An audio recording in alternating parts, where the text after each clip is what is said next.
Olá, alunos. Nessa aula de filosofia,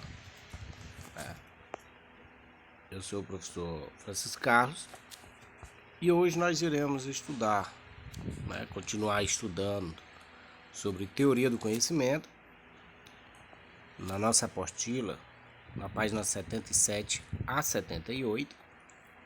E hoje nós iremos comentarmos um pouco sobre a lógica aristotélica.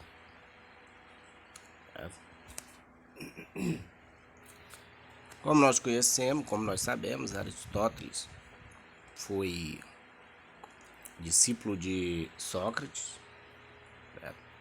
Aristóteles foi um grande influenciador também no mundo antigo.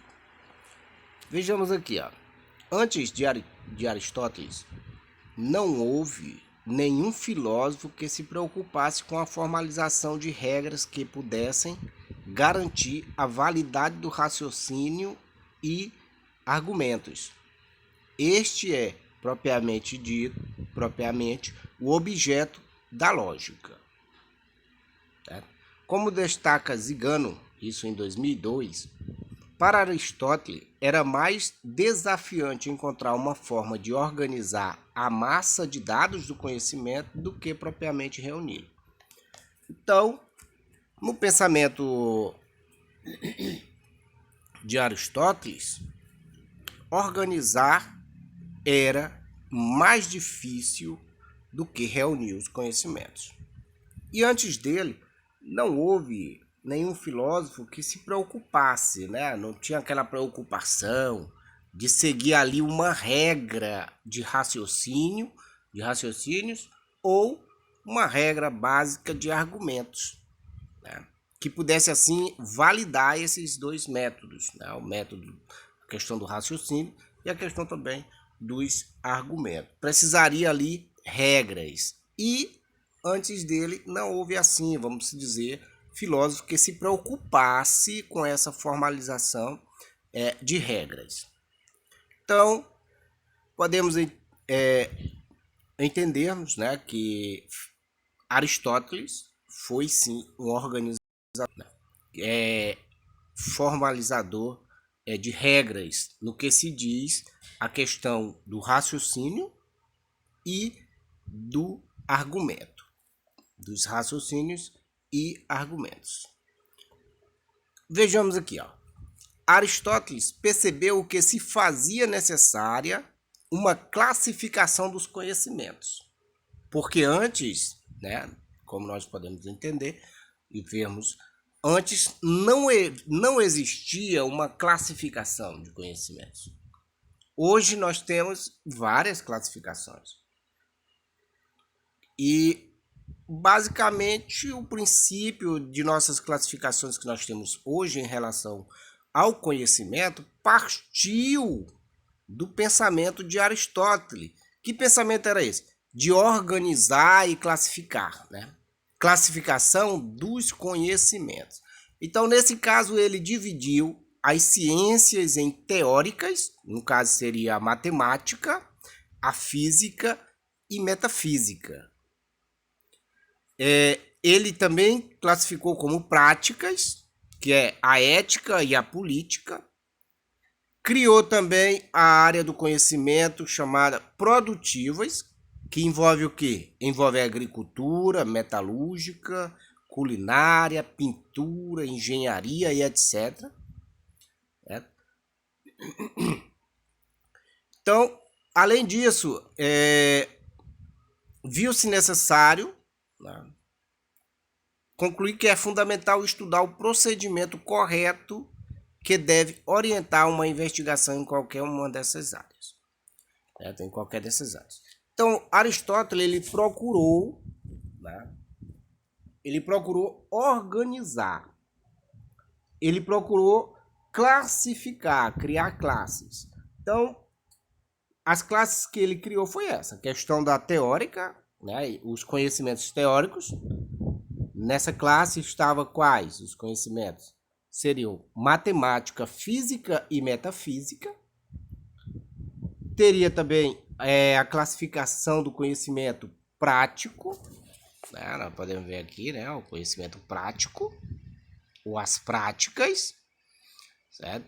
Que envolve o que? Ética e política, e também as produtivas, né? O conhecimento era classificado na questão de produtiva.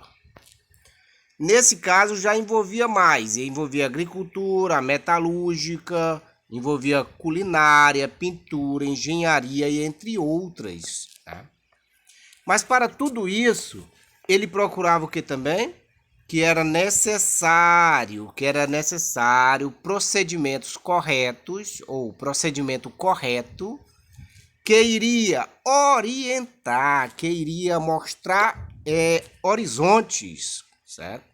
Que iria mostrar horizontes sobre a importância da investigação e como seria investigada essas áreas do conhecimento. Então, Aristóteles ele não só se preocupou, ele não só viu a necessidade de criar classificações dos conhecimentos, como também ele procurou de forma básica, né, avançada nesse caso, expor também alguns procedimentos corretos que levasse ali a uma investigação mais detalhada em qualquer uma dessas áreas, ou qualquer dessas áreas. Vejamos aqui. Nesse caso, devido a essa organização, devido à procura, né, do conhecimento, devido métodos corretos para se investigar, né, para se investigar as áreas do conhecimento, nasceu a lógica. O que seria a lógica, né? O que é a lógica na realidade? A lógica é um conjunto de regras formais que serve para ensinar a maneira adequada de se produzir argumentos, raciocínios, proposições, frases e juízo. Então essa é a lógica. A lógica são regras.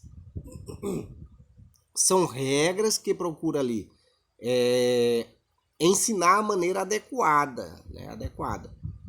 Por exemplo, passa-se uma atividade para o aluno. Elabore uma questão. Aí o aluno, você mora na cidade tal, por quê?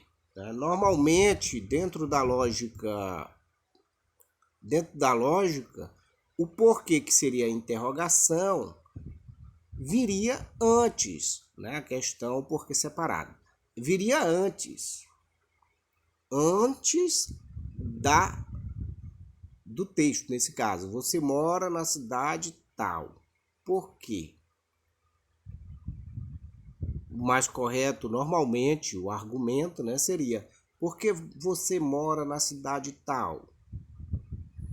Então a lógica, ela procura estabelecer essas regras. Regras de produzir argumentos, regras de produzir raciocínios, regras de produzir proposições, regras de produzir frases e regras na produção de juízo. Certo? Então, partindo assim do pensamento de Aristóteles, né, que deve existir um procedimento correto para se investigar essas áreas do conhecimento que ele classificou. E também, até hoje, né, nós podemos ver que essas áreas do conhecimento estão aí. Aristóteles chegou num ponto em que não se tratava mais de desenvolver conteúdos filosóficos, mas de examinar a forma como a razão procede. Durante séculos, a humanidade dependeu dos escritos de Aristóteles para estudar áreas tão distintas como a física e a metafísica. Então, até hoje, depois de vários e vários séculos, usa-se ainda os conhecimentos de Aristóteles para que venham assim estudar tanto a física como a metafísica. Então vejamos, Ao ensinar os princípios básicos do pensamento, Aristóteles forneceu à humanidade regras de argumentação que permanecem válidas ainda hoje, sobretudo em domínios como a ética e a política. Certo? Porque o próprio Aristóteles escreveu bastante sobre políticas, né?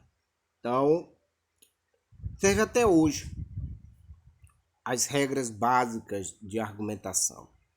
A regra, questão de lógica, procedimento correto para se entender um determinado conteúdo de uma certa área do conhecimento. Então, Aristóteles, os seus escritos, a sua forma de entender a realidade daquela época ainda é usada até hoje.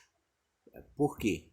Porque é um conhecimento válido, o conhecimento que é de suma importância para a sociedade. No que se diz respeito mais básica, a questão da ética e também na política.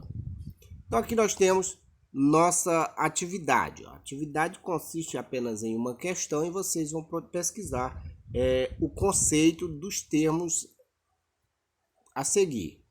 Primeiro é juízo, premissa, argumento, proposição, conclusão, sofisma e silogismo. Certo? Pesquisem e bons estudos.